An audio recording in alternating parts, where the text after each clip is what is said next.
시작하기 전에 요거부터 법원이 SEC가 리플 내부의 문서, 내부 문건 접근 권한을 막았네요. 리플이 방어에 성공했습니다. 자, 이게 10시 30분에 오픈이 됐네요. 자, 그러면 오늘 걸 한번 이야기해 보도록 하겠습니다. SEC의 발행은 쉽지 않을 거다 라는 게 제목이고요. 기관에서는 뭐 새로운 일거리가 생겼죠, 그죠? 돈, 권력 이슈가 엮여 있다 보니까 모든 기관에서 이제 자기가 서로 주도하고 싶어 하는 상황이에요.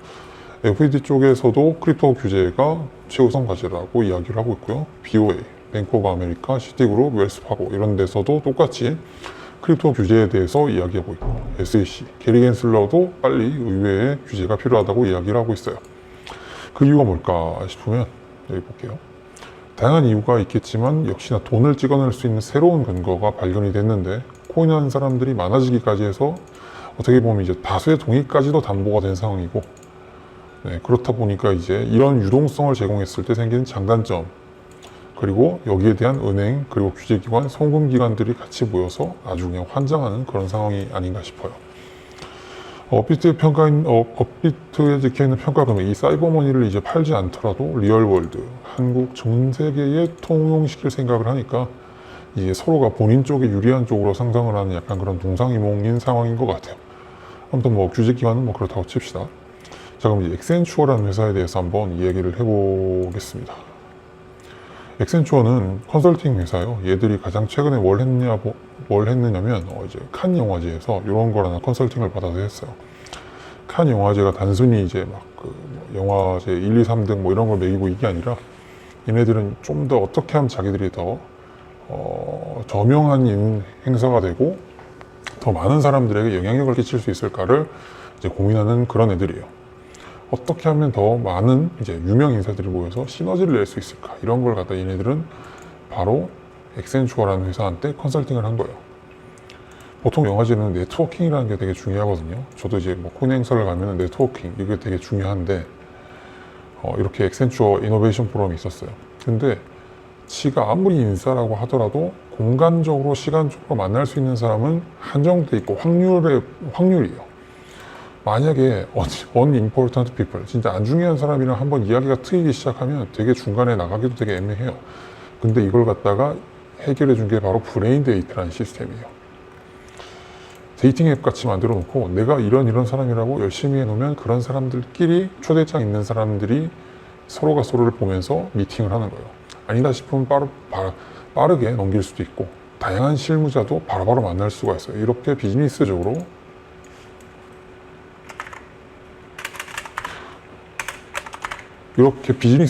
한번 튀우고 나면 칸 영화제는 여기 가면 브레인 데이트라는 시스템을 이용해서 조금 더 나은 비즈니스를 만들 수 있어 라고 해서 이게 어나더 레벨로 올라가 버리겠죠, 그죠? 진짜 칸은 이런 식으로 되게 다양한 고민을 하는가 싶기도 하고, 또 이런 컨설팅을 받아주는 회사도 참 대단한 것 같아요. 참고로 엑센추어라는 회사는 리플이랑 뭐 이런저런 것도 하지만 지금 이제 BMW, 보쉬, EA, 포드, 그 외에 이제 잡다한 회사들까지 포함을 해서 이제 모빌리티 쪽 블록체인 기관을 만들어서 같이 활동을 하고 있기도 해요.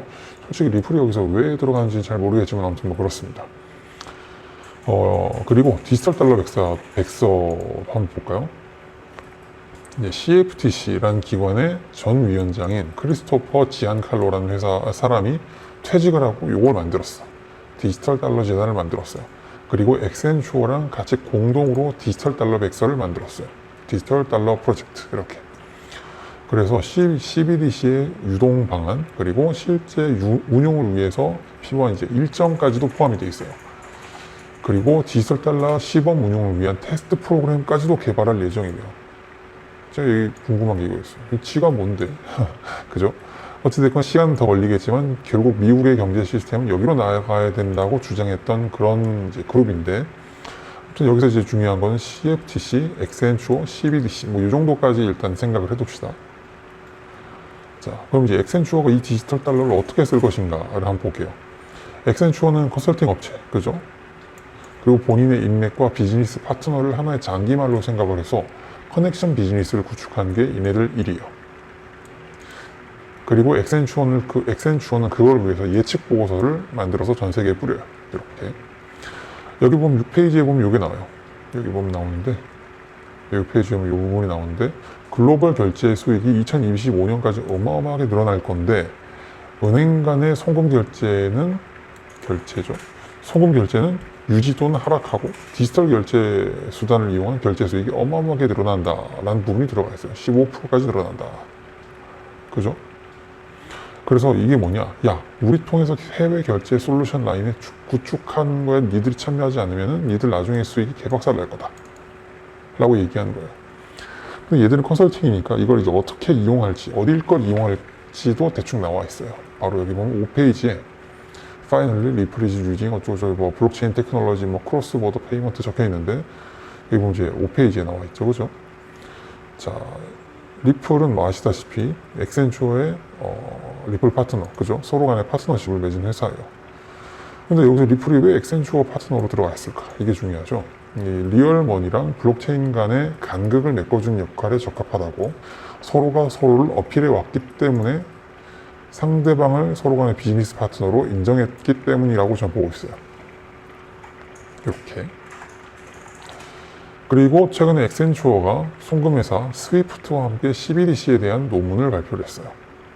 여기에 대한 논문의 내용을 보면 대충 4개 정도인데 첫 번째, 전 세계 많은 중앙은행이 CBDC를 발행할 거다. 그리고 두 번째, 디지털 달러 기반의 디지털 달러 기반의 경제가 강화될 것이다. 그리고 세 번째, 법정화폐 공급이 줄어들 것이다. 그리고 네 번째는 은행과 기관은 유동성 모니터링을 실시간 강화할 수 있는 파워를 가지게 될 것이다. 라는 거거든요. 이거 뭐 다들 많이 들어보셨을 거예요. 근데 여기서 중요한 건 이게 아니에요. 뭐냐? 이 CBDC는 국경을 넘어다니기엔 현실적으로 상당히 복잡하다는 거예요. 이게 지금 되게 중요한 내용인데 사실 이 4가지는 그냥 여러분들이 이미 다 알고 있는 내용이에요. 그죠? CBDC는 국경을 넘어다니기는 힘들다. 자국 관할권을 넘어서면 이제부터는 이걸 이용해서 교환을 해야 되는데 지금의 카드 솔루션은 저희가 이제 지금 뭐 이렇게 뭐가 있냐? 뭐 마스터카드, 뭐 비자카드 이런 걸 쓰지만 이거는 지불 솔루션이지 통화 교환의 메커니즘이 아니라는 거예요. 그러니까 이 다양한 경제적, 정치적 메커니즘을 풀어가고 이끌어갈 수 있는 시스템의 블록체인을 쓰면 좋기는 한데 여기에 탈중앙화를 끼얹을 수는 없다는 걸 리플이 알고서 탈중앙의 탈중앙화 리플을 여기다 넣어버리고 그 다음에 시스템 구축을 연결해둔 거예요.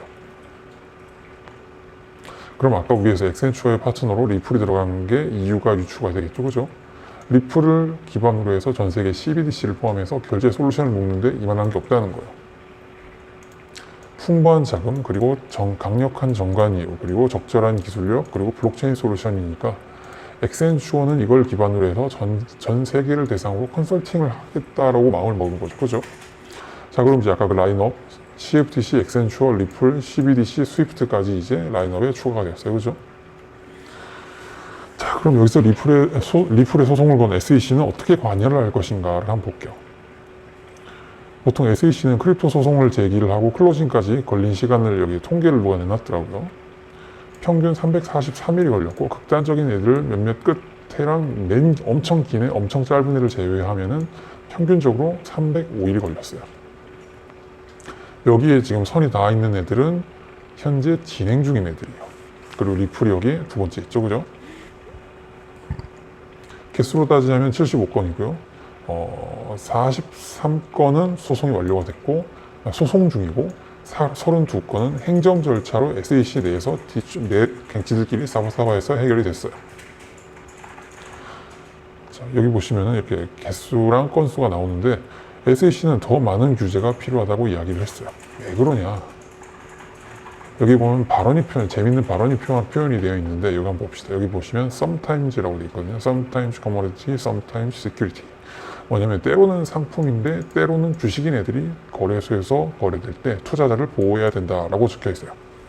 제가 얘기한 거예요. 게리 겐슬러가. 이게 전에 겐슬러가 이렇게 얘기를 했어요. 코인이 다 주식이라고 못을 박아놨어. 난 코인이 다 주식이라고 생각해. 근데 지금 속마음은 이거예요. 법이 아직 그렇지 못하다는 거예요. 규제가 따라가 주지 못하니까 다른 애들을 잡아넣을 수가 없다는 상황이 너무 안타까운 거예요. 게리 겐슬러는. 물망을 빠져나간 애들이 진짜 다 보이는 거예요. 그래서 의회에다가 헬프를 쳤어요. 오케이, 그럼 이제 의회의 의견을 한번 봅시다. 뭐라고 했냐?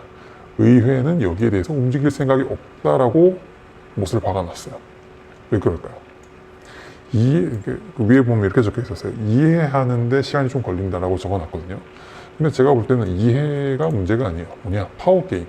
파워가 아직 정리가 되지 않았기 때문이에요. 뭐 의회가 이걸로 뭐 코딩을 할 것도 아니고 논문 쓸 것도 아니고 투자할 것도 아니고 그죠? 말 그대로 파워 라인이 정리가 되지 않았기 때문이에요. 그래서 섣불리 움직일 수가 없는 거예요. 그래서 여기에 다양하게 이권이 개입된 기관이나 기업, 단체, 투자자의 판때기 정리가 얘는 필요한 거예요. 그래서 이렇게 적어놨어요. 근데 여기서 재밌는 게 하나가 금지할 생각이 없다고도 못을 박아놨어요. 아마 제가 볼 땐 여기에 나도 끼워줘 약간 이런 식인 것 같은데 이러니까 SEC가 헬프를 쳐도 정리가 될 턱이 없을 것 같아요. 결론적으로 의회도 절대 SEC의 편은 아니다. 그죠? 추가적으로 요거도 한번 보겠습니다. 이게 28일 날 이제 SEC가 이제 법원에다 제출한 문서인데 최근에 리플이랑 SEC가 전화회의를 했었죠. 그죠? 그거를 이렇게 해석을 했어요. 이제 리플이 공개하지 않은 문서들이 많은데 SEC가 이걸 공개해야 된다고 이야기했던 근거가 바로 텔레폰 컨퍼런스에서 4,000명이 넘는 사람들이 전화로 직접 참여를 했다라는 거예요. 그죠? 근데 이 전화 목적이 뭐였냐? SEC가 하는 꼬라지가 궁금하고 합의에 대한 뉘앙스가 궁금했던 거지. 그죠? 문서 공개해달라고 전화한 게 아니거든요. 그죠? 여기 보시면 여기 Allowing more material to be shared. Public cancy. 네, 말이 안 되는 상황이죠. 그죠? 사람들이 이제 리플의 내부 문건을 공개를 하기 위해서 맞다. 이거 말이 안 되는 거예요. 그죠? SEC에게 악플이 달리면 제가 볼 때 SEC가 충분히 자기들의 팬이라고 할 기세인 것 같아요. 네. 아무튼 이렇게 많은 사람들이 전화로까지 내용을 듣고 싶어 하는데 이거는 공익적인 측면에서도 강제로 리플의 문서를 볼 수 있도록 오픈해야 된다고 주장을 했는데 네. 같은 상황을 이렇게까지 해석하는 SEC 대단한 상상력인 것 같기도 합니다. 네, 지들의 내부 평가 기준이나 빨리 내놓을 것이지, 그죠? 그리고 아까 처음에 제가 말씀드렸지만 네, 방금 전에 이 문서가 올라왔습니다. 법원이 SEC가 리플 내부 문건 접근 권한을 막았다. 이번엔 리플이 이겼습니다. 10시 30분에 오픈했는데 지금 시간이 좀 지났네요. 그죠? 자, 오늘 이야기는 여기까지고요. 네, 이거는 저희 회사의 프로그램입니다. 매수매도 같은 거 이제 뭐 수수료를 마이너스해서 직접 이제 받으면서 트레이딩할 수 있는 프로그램이고요. 바이낸스 바이빗 그리고 비트맥스 그리고 나중에 조금 있으면 FTX로 추가가 될 거예요. 그래서 거래 뭐 속도라던가 이런 부분에서 아니면 이제 스프레딩해서 위아래로 이제 트레이딩할 수 있도록 위아래로 분할 매수할 수 있도록 되게 중요한 좋은 프로그램이라고 생각합니다. 아무튼 오늘은 여기까지 하면 될 것 같고 그리고 뒤에 있는 문서를 조금 더 볼 수 있을지 모르겠네요. 비가 많이 오네요. 여러분 네, 비 조심하시고 운전 조심하십시오. 여기까지 하겠습니다.